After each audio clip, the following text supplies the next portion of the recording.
Bab 20, Memanen Varietas Baru. Pada hari ke-157 terjebak di menara, pagi. Dengarkan, semuanya. Hari ini akhirnya datang.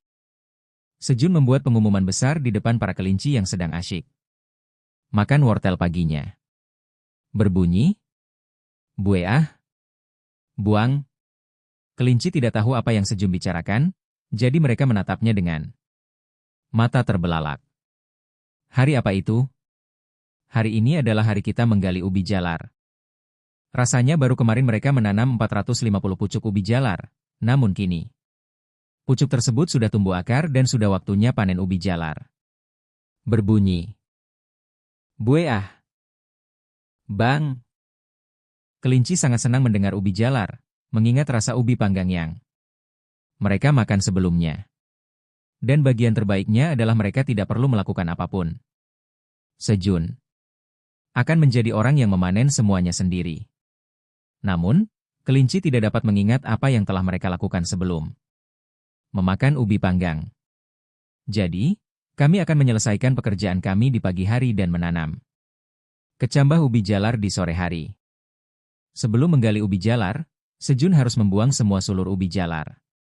Dia tidak bisa begitu saja membuang kecambah ubi yang bisa menghasilkan ubi jika ditanam. Berbunyi, bueah, bang. Kelinci bergegas memeriksa ladang ubi jalar. Kecambah ubi telah tumbuh lebat di lapangan. Rencana Sejun untuk memotong semuanya dan menanamnya telah mengejutkan para kelinci. Tapi mereka lega. Baik panen maupun penanaman kecambah ubi menjadi tanggung jawab Sejun. Namun, ada pengumuman besar lainnya. Saya telah memutuskan untuk tidak memonopoli kegembiraan menanam kecambah ubi jalar hari ini. Saat lapangan meluas, beban kerja Sejun telah melebihi apa yang bisa dia lakukan dalam sehari. Jadi dia memutuskan untuk menyerah dalam meningkatkan kemahiran keterampilan menabur benihnya. Bertani adalah soal waktu. Dia tidak bisa merusak pertanian hanya demi kemahiran keterampilan. Maka dimulailah sesi bertani pagi hari.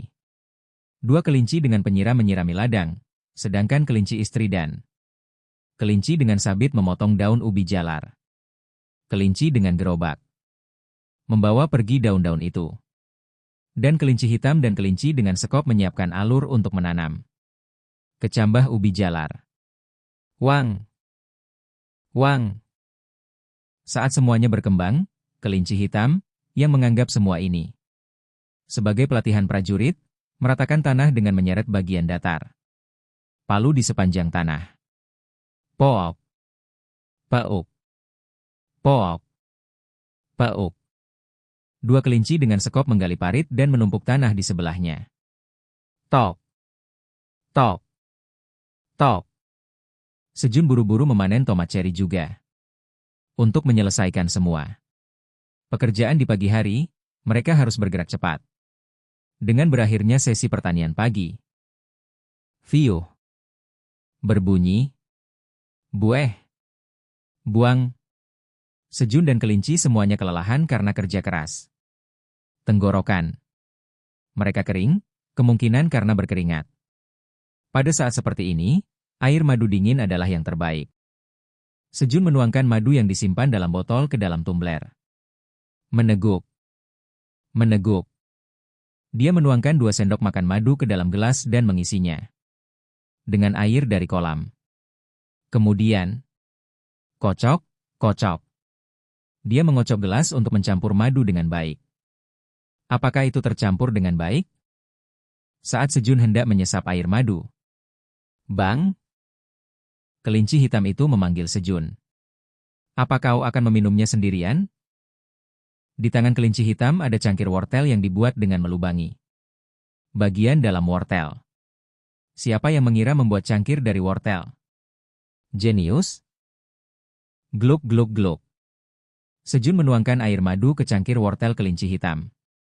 Sementara itu, dia juga menuangkan air madu untuk kelinci putih yang mengikuti petunjuk kelinci hitam dan membuat cangkir wortel sendiri. Sekitar setengah dari air madu tersisa di gelas. Meneguk menelan. Sejun menenggak air madu dalam satu tegukan. Saat air madu yang manis memasuki mulutnya, rasa manis itu membangkitkan sel-sel otak Sejun, dan kesejukan yang mengikuti kerongkongannya sepertinya menghilangkan rasa lelah di sekujur tubuhnya. Wow! Fiuh! Kelinci hitam itu juga menenggak air madu di cangkir wortelnya sekaligus. Mengikuti Sejun. Meski disebut cangkir, itu lebih mirip mangkuk besar untuk kelinci hitam, tapi berhasil meminum semuanya dengan kedua tangan. Kemudian, goyang-goyang. Kelinci hitam mengocok bagian bawah cangkir wortel yang sudah jadi dan bersih untuk mendapatkan tetes terakhir air madu yang tersisa. Dari mana kamu belajar itu? Bahkan ayah saya tidak melakukan itu setelah minum alkohol. Meneguk menelan. Kelinci menghabiskan air madu mereka dan membersihkan cangkir wortel yang memiliki bekas air madu. Itu adalah cangkir ramah lingkungan. Setelah meminum air madu dan mendapatkan kembali energinya, Sejun buru-buru makan siang dan mulai menanam tunas ubi. Hari ini, mereka lebih efisien dalam membagi pekerjaan. Saat istri kelinci dan kelinci dengan sabit memotong pucuk ubi jalar, kelinci dengan gerobak dan kelinci hitam membawa pucuk ubi jalar, dan kelinci lainnya serta Sejun menanamnya. Jumlah pucuk ubi jalar sangat banyak, tetapi karena mereka memiliki banyak tangan, mereka selesai menanam semuanya hanya dalam beberapa jam. Selesai? Lahan 1.500 pucuk ubi telah selesai. Anda telah membuat ladang ubi jalar seluas 150 meter persegi. Lihat catatan TL di bawah untuk perubahan ukuran. Kamu telah memperoleh 150 poin pengalaman. Kamu telah naik level. Kamu telah memperoleh 1 stat bonus. Sejun menemukan beberapa informasi bagus. Bahkan jika dia tidak menanam sendiri, dia masih bisa mendapatkan poin pengalaman penuh untuk membuat ladang. Dia telah meningkatkan stat kekuatannya sebesar 1 di level 11, jadi kali ini, dia meningkatkan stat staminanya sebesar 1. Kemudian, sekarang, ayo kita menggali ubi jalar. Akhirnya puncak hari itu, panen ubi jalar dimulai. Ketika mereka mencabut tanaman merambat ubi jalar, sekitar 270 dari 450 tunas ubi jalar yang ditanam berhasil tumbuh. Buk-buk. Kelinci dengan sekop mendorong sekop jauh ke dalam tanah, mengangkat tanah sebentar, lalu melepas sekop dan melanjutkan perjalanan, dan Sejun menggali ubi jalar. Dia telah mencoba melakukan ini dengan kelinci juga, tetapi karena ukuran ubi jalar sebesar kelinci, Sejun akhirnya harus menggalinya sendirian. Bunyi gedebuk. Bila beruntung, ia bisa mencabut 1 batang dan mendapatkan 10 ubi sekaligus.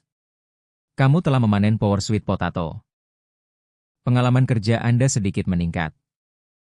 LV panen Anda. 2 kemahiran meningkat sangat sedikit. Kamu telah memperoleh 10 poin pengalaman. Perasaan yang luar biasa. Sejun memiliki ekspresi bangga di wajahnya ketika dia melihat 10 ubi yang dia panen sekaligus. Bip. Fefeh. Bing. Bing. Kelinci bersenandung saat mereka membungkus ubi jalar dengan daun untuk membuat ubi panggang. Administrator menara berteriak, ubi jalar panggang. Ubi bakar, dengan bersemangat. Sejun terus memanen ubi sendiri. Di sebelahnya, ada tumpukan ubi yang dia panen, kurang lebih 3.000 buah. Ia memanen sekitar Oktober 13 ubi per batang. Saat panen hampir usai. Hah! Cahaya keemasan muncul dari tanah. Sejun buru-buru menggali benda bercahaya itu. Berkilau. Cahayanya sangat terang sehingga membuat matanya sakit. Wow! Sejun dengan cepat melindungi matanya dari cahaya terang dengan tangannya. Anda telah memanen ubi jalar emas. Pengalaman kerja Anda sedikit meningkat. LV panen Anda. 2 kemahiran meningkat sangat sedikit.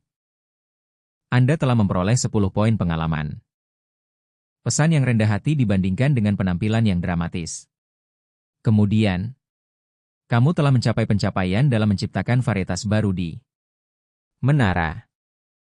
Menara mengakui hak kultivasi eksklusif Anda untuk varietas baru.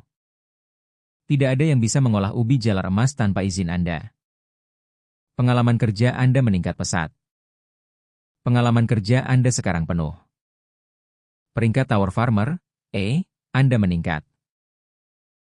Anda telah menjadi petani menara, D. Peringkat pekerjaan Anda telah meningkat, dan sifat pekerjaan Anda telah ditingkatkan. LV panen Anda. 2 kemahiran meningkat pesat. LV panen Anda. 2 kemahiran sekarang penuh, dan levelnya telah meningkat. Entah itu karena variasi baru, job rank dan skill levelnya meningkat sekaligus. Sejun dengan cepat memeriksa pilihan untuk ubi jalar emas. Ubi jalar emas. Ubi jalar mutan yang telah menyerap sinar matahari di dalam menara. Mengandung energi matahari. Enak, tumbuh di menara dan menyerap nutrisi yang cukup. Saat dikonsumsi, ia memecah 100 gram lemak tubuh dan meningkatkan ketahanan api selama 1 jam. Ketika individu yang tidak terbangun mengkonsumsinya, 100 gram lemak tubuh dipecah dan daya tahan mereka terhadap dingin meningkat selama 24 jam.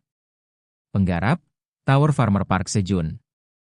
Umur simpan, 30 hari. Nilai, Varietas baru.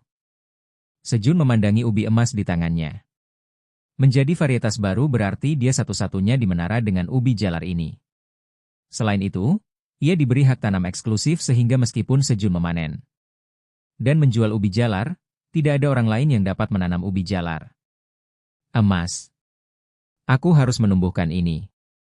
Meskipun Sejun penasaran dengan rasa ubi jalar emas, dia memutuskan untuk menanamnya terlebih dahulu dan meningkatkan hasil panen. Tumbuh dengan cepat. Sejun dengan hati-hati menanam ubi jalar emas dan menyiramnya sampai tanahnya basah kuyup. Pada saat itu, Bing! Kelinci hitam memanggil Sejun dengan mendesak. Baunya terbakar. Kelinci menjadi cemas saat bau terbakar mulai tercium. Oke, ayo pergi. Kelinci menatap ubi jalar di api dengan mata bersemangat saat Sejun mendekati api unggun. Namun, baunya belum sepenuhnya matang. Sejun memperhatikan ubi dan menunggu waktu yang tepat. Sekarang, Sejun mengeluarkan ubi panggang dari api. Administrator menara menyeka air liurnya dan menunggu gilirannya. Ini, 10 ubi panggang. Ada banyak ubi bakar, jadi Sejun memberikan 10 diantaranya kepada administrator menara. Administrator menara dengan rasa terima kasih mengatakan bahwa mereka akan senang memakannya. Baiklah, ayo makan juga. Sejun membuka bungkus ubi dan mengupas kulitnya, memberikannya kepada kelinci. Huhuhu. Huhuhu. Poohu. Kelinci meniup ubi panggang untuk mendinginkannya. Kemudian, kelinci mulai memakan ubi panggang. Mengintip. Buah ap. Bang. Kelinci bersorak kegirangan karena manisnya ubi panggang. Waap. Sejun juga menggigit ubi bakarnya. Ini enak. Aku ingin tahu apakah Theo baik-baik saja? Sekarang, Theo seharusnya sudah sampai di lantai 38. Seperti yang diharapkan Sejun, Theo yang rajin telah menuruni menara dan tiba di lantai 38. Oh, dia di sini? Apakah itu kucingnya? Para pemburu Phoenix Guild yang menemukan Theo berlari. Tetapi jumlah pemburu telah berlipat ganda sejak sebelumnya. Beberapa anggota partai Kim Dong SIK menyebarkan desas-desus tentang tomat ceri ajaib yang menyebabkan peningkatan. Tomat ceri ajaib yang membuat Anda menurunkan berat badan hanya dengan memakannya menarik rasa penasaran para pemburu. Aku akan membeli semuanya. Seorang pemburu yang tidak bisa membeli terakhir kali berteriak. Itu tidak diperbolehkan, Meong. Kami mengubah cara kami menjualnya mulai hari ini, Meong. Theo telah menerima instruksi baru dari Sejun. Mulai hari ini, kami akan menjual 500 tomat ceri kepada orang yang Menawarkan harga tertinggi, meong. Itu seperti lelang tomat cherry ajaib. 40 koin menara untuk 500. Begitu Theo selesai berbicara, Kim Dong Sik berteriak. 0,08 koin menara par. Tomat cherry. Kim Dong Sik, yang posisinya di rumah meningkat karena tomat cherry ajaib, tidak bisa melepaskannya. Namun, 41 koin menara. Pemburu lain yang tidak bisa membeli terakhir kali segera menaikkan harganya. 45 koin menara. 45,5 koin menara. Pemburu lain yang datang untuk menonton juga ikut bergabung, menaikkan harga. Pada saat itu, 100 koin menara. Chris berteriak dalam jumlah besar. 0,2 koin menara per tomat cherry. Dia membeli 500 tomat cherry masing-masing seharga 200.000 won. Chris telah membeli 30 tomat cherry ajaib pada transaksi pertama dan memberikannya kepada saudara perempuannya, Jenna, yang merupakan CEO perusahaan farmasi. Dia memikirkan keluhannya tentang kenaikan berat badan karena duduk sepanjang hari. Jenna mencoba beberapa tomat cherry dan kagum dengan efeknya, jadi dia mulai meneliti tomat cherry ajaib. Namun, dia terus gagal mengekstraksi bahan-bahannya dan meminta tomat cherry yang lebih ajaib kepada Chris. Dia bilang dia akan membayarnya. Jadi, tanpa beban apapun, Chris menghabiskan total 273 koin menara untuk membeli semua 1.500 tomat cherry ajaib. Saat pelelangan berakhir, pemburu wanita mendekat. Theo, bisakah kami berfoto denganmu? Tidak apa-apa, meong. Tapi beri aku kopi, meong. Kopi? Para pemburu wanita, yang membawa banyak curu, makanan kucing. Bingung. Tunggu sebentar. Max, beri aku kopi. Para pemburu wanita merampas kopi dari rekan mereka. Atau bahkan rempah-rempah seperti merica juga oke, meong. Jika kamu ingin berfoto denganku, tunjukkan ketulusanmu, meong. Theo semakin menjadi seperti kucing pedagang karena ambisinya untuk menjadi perwakilan.